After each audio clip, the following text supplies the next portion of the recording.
Hi everyone, I'm Dr. Maz and you're listening to the Balanced Natural Health podcast, where we share insights from the ancient science and timeless wisdom of Chinese medicine.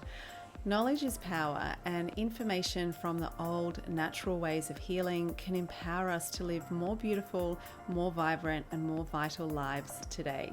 In this podcast, I'm going to share simple, accessible, and natural tips that you can incorporate into your everyday life for more vibrant health and wellness. I'm so glad you're here. Today's episode is inspired by some recent research that just came out in which taste receptors were found on the heart. So taste receptors for the sweet flavor. So not just on the tongue, but on the heart itself. And this did not come as any great surprise to me as a doctor of Chinese medicine, and probably to any doctor of Chinese medicine, because in our oldest medical text, the ancient sages already noted that the heart and the tongue are connected. They say that the tongue is the sprout of the heart. And it got me reflecting on the depth of understanding that the ancients had about the body, and just how much this ancient medicine and ancient science has to offer us in this modern day, particularly so when now there's more and more of a tendency to have a really reductionist focus on single elements without considering the whole and how they're intrinsically connected. And Chinese medicine is a holistic medicine, so it understands, for example, that if there are changes in taste or flavor, that it's not just a local issue to be solved or subdued. We consider that an important message from the body, mind, and soul, and look to what might be seeking to be rebalanced or addressed or witnessed in the body. So in this episode, I wanted to share about the connection between the visceral organs, so they're the soft organs deep inside the body, so the heart, spleen, lung, kidneys, and liver, and the deep connection that they share to the sensory organs on the surface of the body, so the heart and the tongue, the kidney and the ear, the liver and the eyes, the spleen and the mouth, and the lungs connected to the nose. And I wanted to share the deep understanding that Chinese medicine has to offer on that, and the different treatment perspectives and rebalancing perspectives that this can offer us when these things might pop up in life. In Chinese medicine, we understand that all is one. We are woven into the web of life around us, and as without, so within. So within our bodies as well, we can't view certain symptoms or certain body parts in isolation, but instead everything is connected in a rich web of life within us as well. And so we use several different lenses to consider this and to help us tease out what's presenting in any given moment or in any given person. And one of these is the lens of yin and yang, so the opposite of dark and light and passive and dynamic. And another lens that we use is that of the 5 elements. So this is a foundational idea in Taoist thought and also in Chinese medicine. And it is the understanding that each of the 5 elements, so we have fire, earth, metal, water, and wood, rule the world around us. And at different times, there's ones that have more preponderance or more strength than others. But at all times, there is a dynamic balance and a symphony between these frequencies or qualities. And they also rule the health of our bodies and also govern certain organ systems as well. So I'll be talking a little bit about the 5 elements, and also about the idea that our organs are much more in Chinese medicine than just the organ itself. So for example, the heart is not just the organ that lives in our chest that spirals and vitalizes the beautiful blood to move through our bodies, but it's also related to the fire element. It's ruled by the fire element, which has certain other correlations. So for example, the heart is related to summer, which is the season of fire and heat. It is ruled by the bitter flavor, which is related to the flavor of burnt things. And it also is related to the tongue. So we say that the tongue is the sprout of the heart. And the heart is related to the shen as well. So each of the 5 visceral organs, or the 5 yin organs in Chinese medicine, so again, that's the heart, spleen, lung, liver, kidneys, are related to one of the 5 spirits of Taoist thought. So these are 5 aspects of our consciousness, of our spirit and soul. So the spirit that is connected to the heart is the shen, or the present awareness, spark of life, or consciousness. And the shen is what we connect to in other people. It's that spark in someone's eye, that spark of awareness or consciousness. And we can build our shen through how we nourish our life. So the heart is connected to the shen and how the shen experiences life and experiences different emotions. The heart is also connected to the heart channel, which runs from under the armpit, under the arm, and out into the little finger as well. So the heart, when we talk about the heart in Chinese medicine, we put a capital H on it because it's much more than just the organ. It's all the related systems and energetic aspects as well. So the whole mind, body, and soul aspect of that. And one really clear example, which we often see in clinic, is a red tip on the tongue indicating that the heart fire is not rooted or not anchored. So it's flaring upwards and harassing the mind or upsetting the shen, or that spirit of conscious awareness or present awareness. So when someone comes in and they tell me that they might be feeling unsettled or anxious, we ask several questions and feel for the pulses to give us information.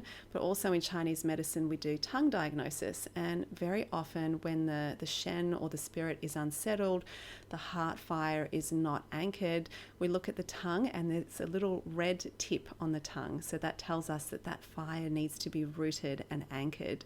And another cool example that came across my path in clinic was a patient who had pain on the inside of their arm along the heart channel.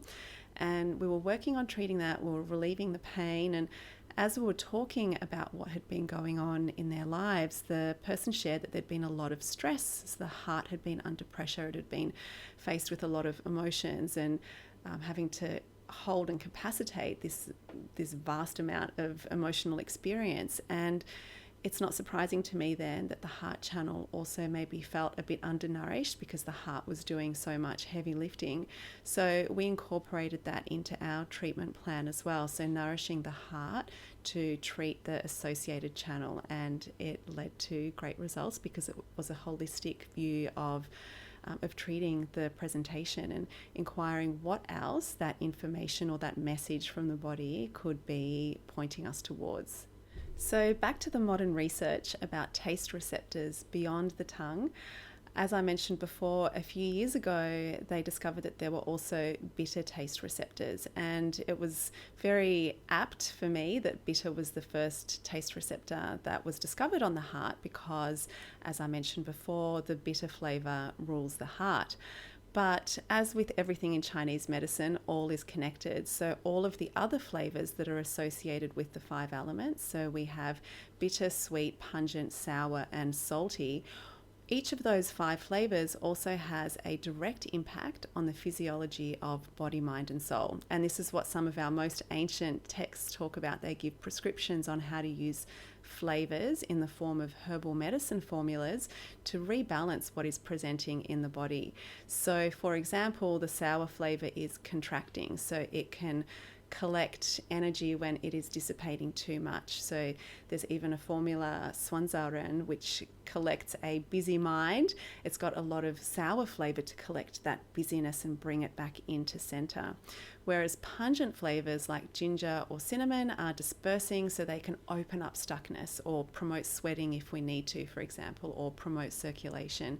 And in their combinations as well, they also have very clear physiological effects and movements, directional movements in the body.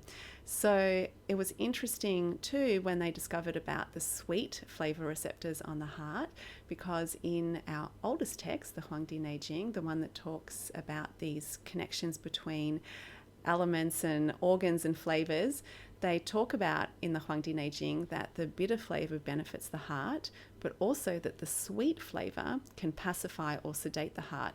And it was interesting in this modern research, what scientists found was that these taste receptors are thought to be able to exert an influence on the function and behavior of the heart in response to those flavors. So that just correlates perfectly with what the ancients knew many, many thousands of years ago, that the bitter flavour can exert an effect on the heart, as can the sweet, as can all of the other flavours. So I would not be surprised if soon modern research will join the party and discover all the other flavour receptors as well.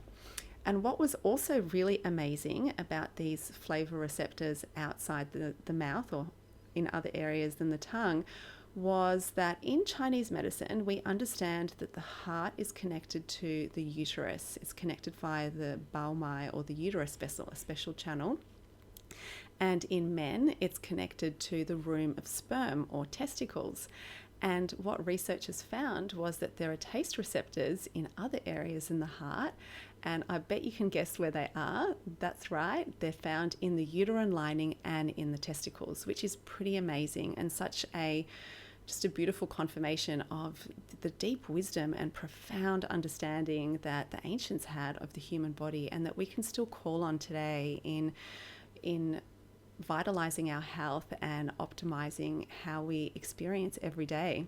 And it's important to note that when the Huang Di Nei Jing, our oldest text, talks about sweet flavors pacifying or sedating the heart, it's very clear on the types of sweet flavors. So it's not fruit and smoothies and intense sweet flavors of today. It actually specifies rice, beef, sunflower greens, and dates.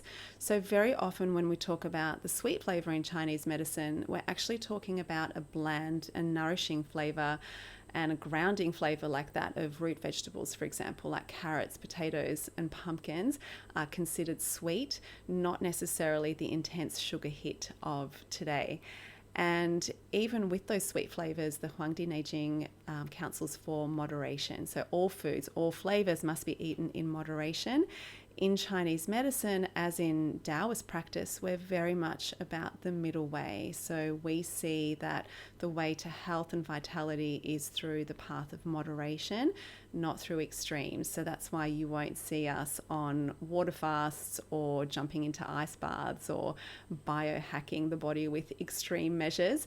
It's always just about sustainable moderation to support the body in its innate wisdom, to support the body, mind, and soul in what it was born to do, which is to rebalance itself to thrive. So we've talked about the heart and tongue connection and the heart's connection to the uterus and the room of sperm.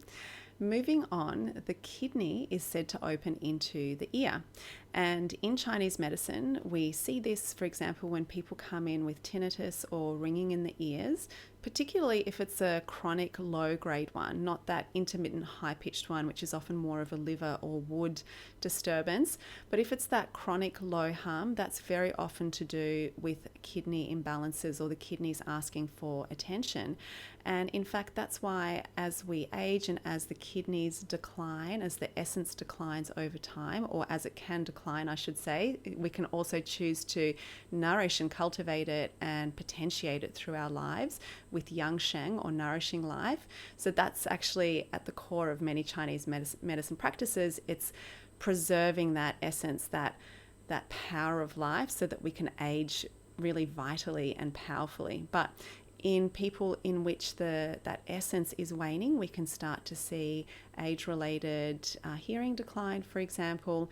And this protection of the kidney essence and that vitality is one reason why we don't throw ourselves, again, I'll talk about it again, but into ice baths, because in doing so we drain those vital reserves of life. So our kidney adrenal hormones that are spiked when we put ourselves in situations like that, they're amazing for getting away from danger and saving our lives, but they're not something that we choose to dip into all the time, because it does drain those deep reserves of essence, of power, of vitality and life. So given that Chinese medicine sees this deep connection between the kidneys and the ears, and we can see this ourselves when we consider the shape of the kidney and the ear, right? There's that real similarity in their physical expression. So given that understanding of the connection, I found it really interesting that even in modern medicine, this connection is being acknowledged. And this is happening when babies are being born with ear anomalies. So if ears are slightly misshapen or shaped differently to the norm, then this is now a prompt or a trigger for the doctors to investigate and just check the kidneys to make sure that kidney function is all okay in the newborn. So once again, I thought that was pretty cool to see how this ancient wisdom is finally being acknowledged, or maybe not outright being acknowledged, but it's being rediscovered for the modern day. So that just prompts me to consider what other wisdom and treasures are waiting for us to use in the modern day from this beautiful ancient science. So moving along, we have the spleen, which opens into the mouth. And this makes perfect sense to me because it's one continuous tube. But also we know from modern science that there are many potent digestive enzymes in the saliva of the mouth. So when we chew our food well, it starts to work those potent enzymes through the food, which means that then our digestive system has less work to do, or it's not as overloaded with poorly chewed food. So that's why in Chinese medicine, and specifically when people have spleens that might need a bit of love, which, let's face it, is probably a lot of people in the modern day, but that's why when the spleens need love, we definitely remind people to chew their food well and to not drink too much with food, because we don't want to dilute those precious enzymes. So just to help the spleen do its work of digestion, absorption, and assimilation of nutrients. And in fact, that's one thing that I see in clinic when people have poor absorption of the beautiful food that they're eating. So for example, they come in with low iron or low B12 or other presentations of poor absorption. The first thing we do is we nourish the spleen. So we look after the spleen with acupuncture, with herbs, and with diet changes. So nothing cold or raw, nothing colder than your mouth, because every time we put something colder than body temperature in the mouth, we're already using that vital spleen energy to warm up what we're putting in. So if the spleen is a bit low on energy and needing some support, why would we not make its job easier for it, right? And so when I see people with some malabsorption, or they could be assimilating better, very often also we see these cracks in the side of the mouth. So angular colitis, which is often connected to also iron and vitamin B deficiencies, which would be related to a spleen not absorbing properly. So it's interesting to me that that spleen, it's like dry, undernourished earth that can't absorb and is cracking. We're seeing that cracking in the mouth. So we're seeing that spleen-mouth connection. And another connection that I've seen very clearly in clinic over the past several years has been loss of taste related to the spleen as well. So when people lose taste and smell, then their appetite diminishes, because the smell and taste of things is what wakens our appetite. It helps to stimulate the spleen qi to want to receive food. And if we're missing out on that, then we're missing out really on the first step of the digestion process. And when these people were presenting in clinic, there was very often a deficiency or a lessening of spleen energy. And once we looked after the spleen, then the taste very quickly returned, and the sense of smell. So pretty amazing connection there. So next up, we have the liver, which opens into the eyes. And the health of the liver has a direct impact on the health of the eyes, as recognized by both Western and Chinese medicine. So in Western medicine, there's an acknowledgement that things like non-alcoholic fatty liver disease can contribute to glaucomas, which interfere with vision. Presentations like liver cirrhosis, which is a hardening of the liver, can unsurprisingly manifest in dry eyes. And for a very gross and obvious example, presentations like hepatitis or inflammation of the liver can lead to jaundice, which leads to yellowing of the eyes and skin, but very easily seen in the eyes because they're generally white. So even modern medicine acknowledges this deep connection between liver health and eye health, and obviously in Chinese medicine we do too. So for example, when people have floaters, this is an indication to us that liver blood might need some nourishing so that the vision can be sharper and more accurate. Or another common symptom that we see is that of suddenly sort of blurry vision, or vision as if someone has smeared Vaseline over your lenses or over your glasses. And this is often a sign of wood imbalance. So wood element rules liver and its partnered organ gallbladder. Liver and gallbladder are the yin and yang pairing. And when this presents in clinic, and I ask several other questions and also feel for the pulse on the left side, in the middle position, on the liver gallbladder position, there'll often be like a wiry pulse, like a guitar string.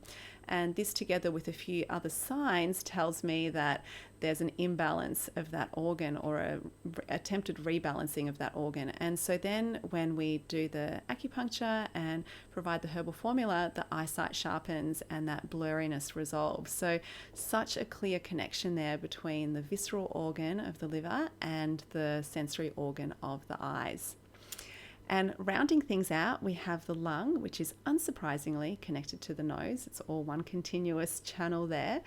And the story I wanted to share for the lung and the nose connection is a case study from a very cool Chinese doctor who had a patient presenting with thumb pain. And so before I go on, I should specify that the lung channel starts in the pecs and travels along the front of the shoulder down into the inner elbow next to the tendon there, and then travels down the inner arm onto the thumb and ends at the end of the thumbnail there. And this doctor had a patient presenting with thumb pain. And as I've touched on before, very often pain is always related to a lack of flow for whatever reason. We have a saying in Chinese medicine that where there is free flow, there is no pain, and where there is pain, there is no free flow. So for whatever reason, the free flow and circulation and the sharing of information throughout the body has been impeded. And one of the common ways that this is impeded is through cold.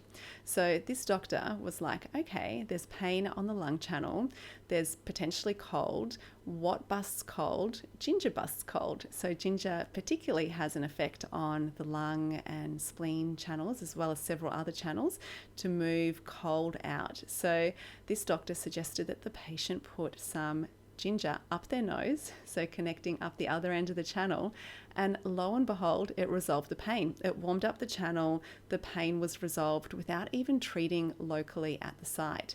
And this echoes a lot of what I do and what other Chinese doctors do in clinic, is that when someone comes to see me with pain in a certain area, it's very rare that I will treat the area itself, because that area is already potentially disrupted, it's in pain, it's upset, and maybe the qi is not so vital there. So we actually use other areas that map to that painful area to bring about a change. So for example, if someone comes to me with a right thumb that's painful, I will look at the opposite, so the opposite left foot.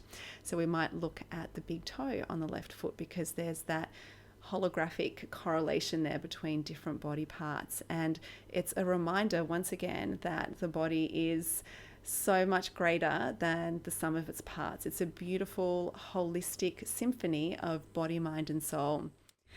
And one of the reasons that I'm so passionate about sharing this ancient wisdom and knowledge is that it can help us remember these connections, and it can guide us into a deeper embodiment of our body, mind and soul, a deeper connection to body, mind and soul, a deeper trust in the messages that we receive, and understanding that any of these messages are just an invitation to provide some dynamic balance, rather than putting a band-aid over them or suppressing them or ignoring them or just soldiering on. So the body will send us whispers before it starts to get louder and more insistent, or it can be the body, mind and soul can send us messages. So I feel that vibrant health relies on being attuned to these beautiful, wise and intelligent messages that our beautiful beings are sending us at all times.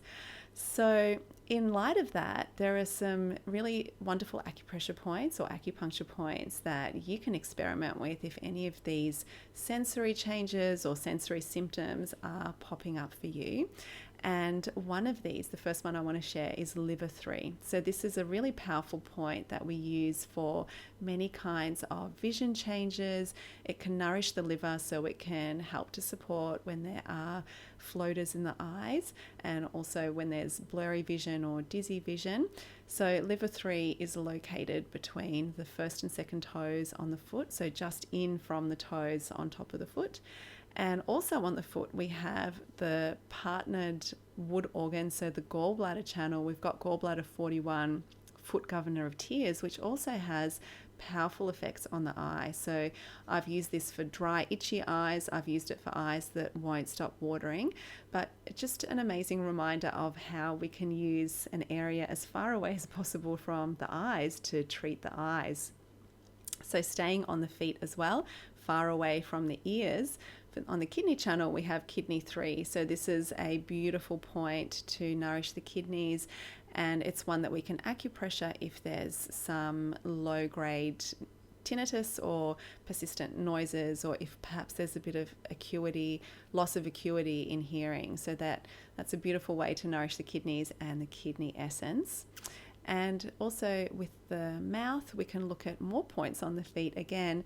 So for example, with things like ulcers in the mouth, which is ruled by the spleen and its partnered yang organ of the stomach, we might look at the stomach channel at the other end of it on the feet. Between the second and third toes, so just in from the webbing on the top of the foot, we have stomach 44, which can be used for ulcers and heat in the mouth. And for things like perhaps potential malabsorption or cracks in the side of the mouth, we might think about using something like spleen 3, which is on the side of the foot just in from the big toe knuckle. So I'll post pictures of these in the show notes. And there's something that you can tinker with and just experiment with how they feel in your body. They have many more applications and effects beyond the sense organ. And if you tune into what's going on in your body, you might get some insight about how they work for you and how they rebalance for you. So for example, working with spleen and stomach points, you might notice that your belly starts gurgling, or with the liver 3 point that I mentioned between the first and second toes, that's one that we often use when there's tightness in the shoulders on the top of the trapezius there. So that area is ruled by, it has the gallbladder channel, which is another wood element passing through it. And the liver, which is wood, can treat that gallbladder wood area of the trapezius. So lots of lovely things to experiment with there. Thank you so much for joining me today. I hope you found this interesting or enlightening or thought-provoking. If you found it helpful, I'd love it if you could share with others so we can spread the love about this amazing medicine. Thank you so much for joining me this time, and I look forward to seeing you in the next episode.